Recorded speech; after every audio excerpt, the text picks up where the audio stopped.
I want to say a good day to you all. Uh, I want to make a video and I will use the pause button a few times from one step to another, so I will not make it too long. The reason I'm making these videos is to encourage someone.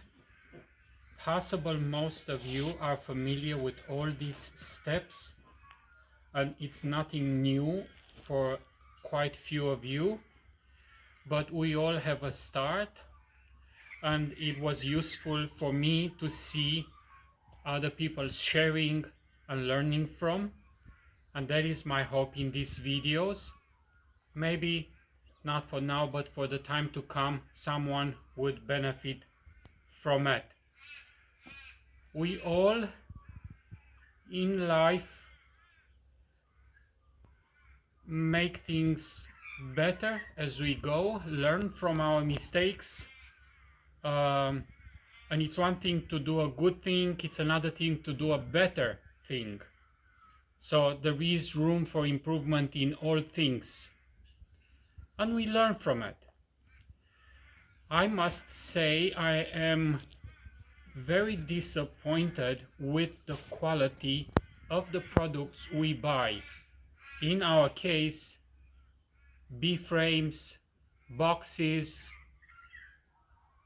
and yes, maybe some other would have like a premium price to them and would be a better quality, and because of the lack of funds sometimes we shrink from buying something like that and we're not really happy.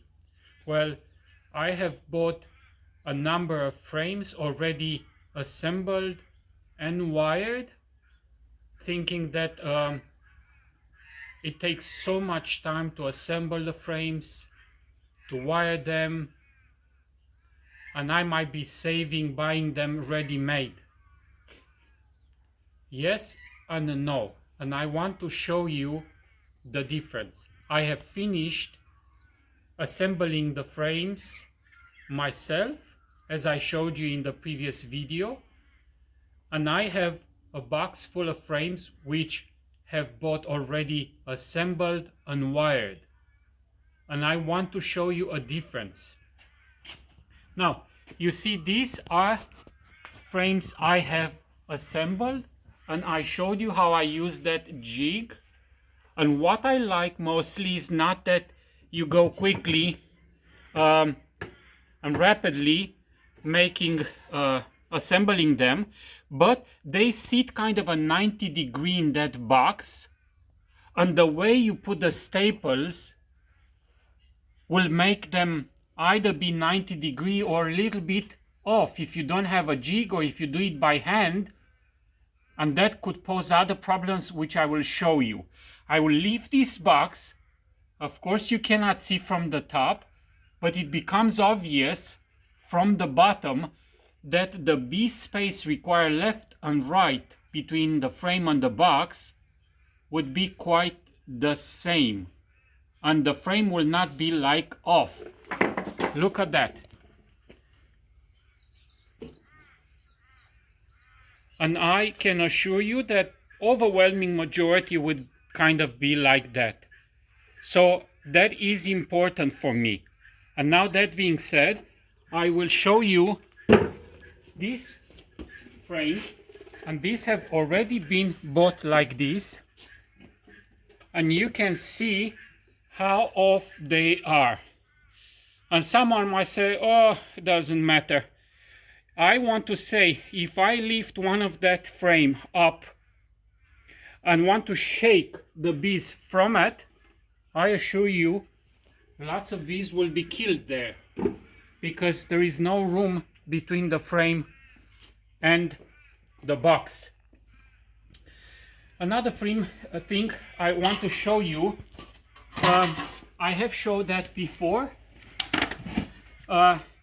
is this wiring jig. First, when I started, I had to ask my wife to help me with the wires. I had to cut the wires, you know, straight on and all that. before I go into that, I want to say something. I'm not sure if you, when you buy frames not assembled, they come like this and they don't have the eyelids in. So you have to put them in. Now, if you see this, I have no more with no eyelids to show you. But if you look this part of the frame, one side will be looking really nice, round holes like that. And the other side will be really kind of stuck or plugged. Now, if you don't put the eyelids through the side with the really bad holes, then when you come with your wire and you want to put it through here, you won't succeed. So you have to put the eyelids on the bad part, and then you make sure the good part is all cleared, so you can put your wire through. That's something easy to understand. And this is very simple. It's bought in the shop, not the best out there. You can see how rough it is. Still, it is working, and I will not take the time to put it on the video, to draw the video too long, but it is quite quickly as you're putting things through. And I might ask the wife to pause it, and I'll show you a few things after.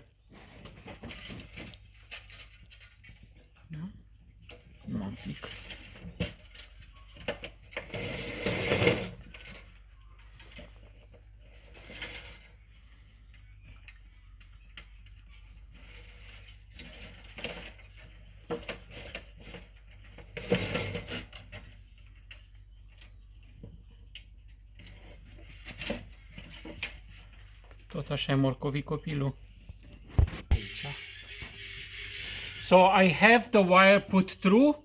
You put a nail here, one nail here, and you basically put around a couple of times, and then you drive the nail in.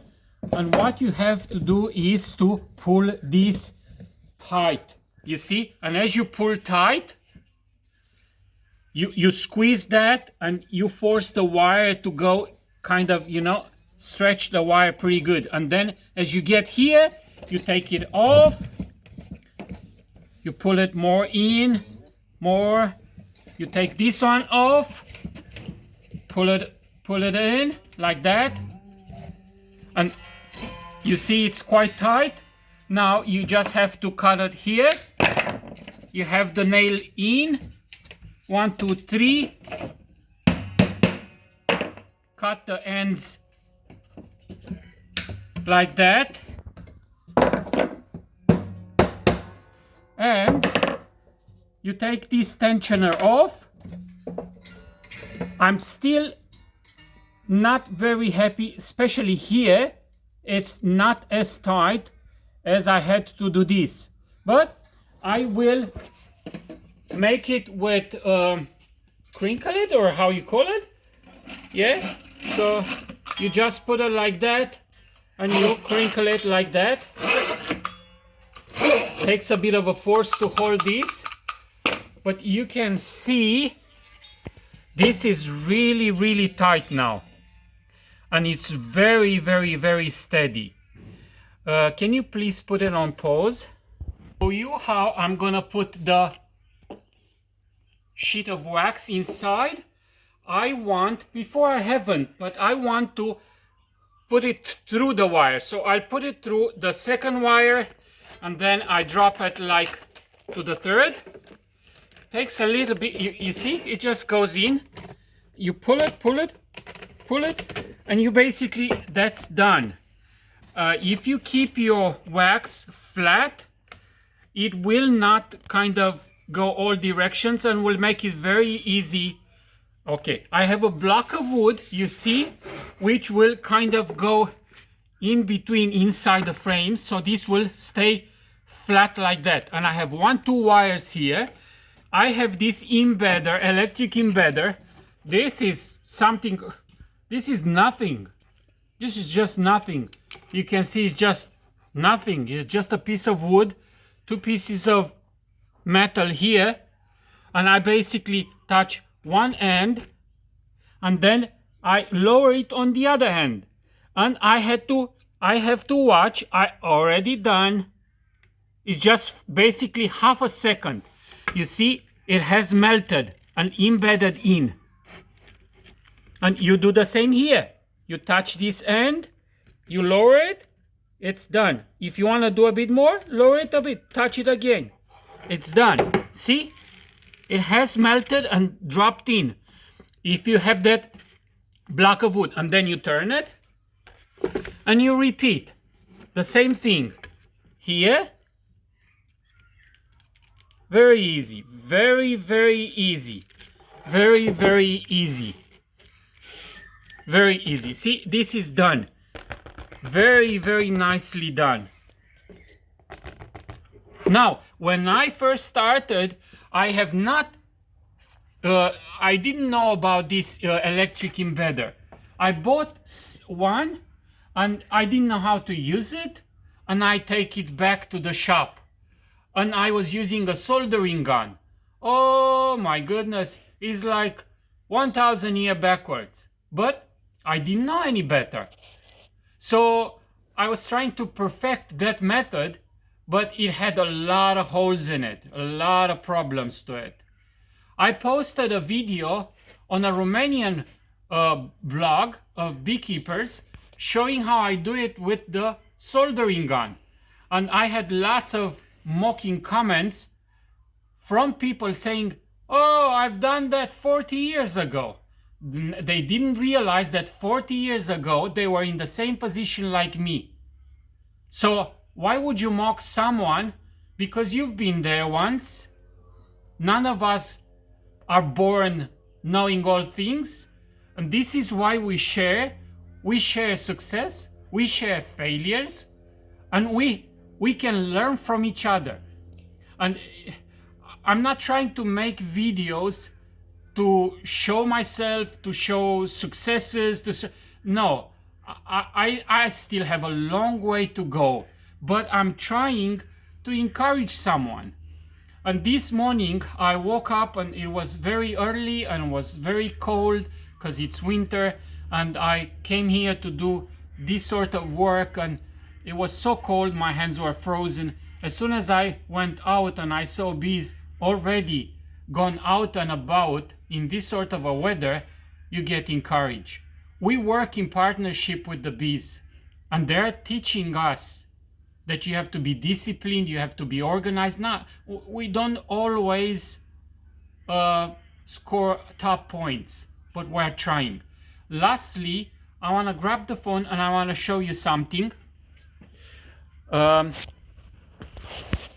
Here in the shed, so I have, you see, I have built this kind of a stand, very, very solid, because it's very heavy what's sitting on. And I have put this stack of frames, some of them with pollen, some of them with nectar, some of them capped, some of them half capped. After I put them in the freezer, I had stored them here. Now, the bottom here I'll show you. See? It is, I have put mesh. So, and it's the same on the top. I have put mesh and made sure there is no hole for any of the wax moth to get inside and ruin all this massive work of the bees. That was all I wanted to share with you. And another thing, these frames have been put in the freezer for 2-3 days prior me storing them here. I'm not sure if you can see, these frames are rebaited. Maybe it's a bit better to see in this sort of light. They're rebaited. I really like rebaited more than the other finger locking ones. There is very little exposed to the weather. See? Very little. None of this side, very little on here. But if all, look at here, yeah, look at the finger lock ones. How much of the surface is exposed? And it's, look, just cracking. The wood, as I said, I'm not happy with the quality. It's just, but the rebated one, see, it just, actually no, this is a newer one, still locking fingers. This has not worked as much because it's a newer one. Possible wood were better quality, but still you see some of that is exposed in a bigger way than you would have in a rebated one. Well, I'm gonna end here. I wish you all the best and God bless you.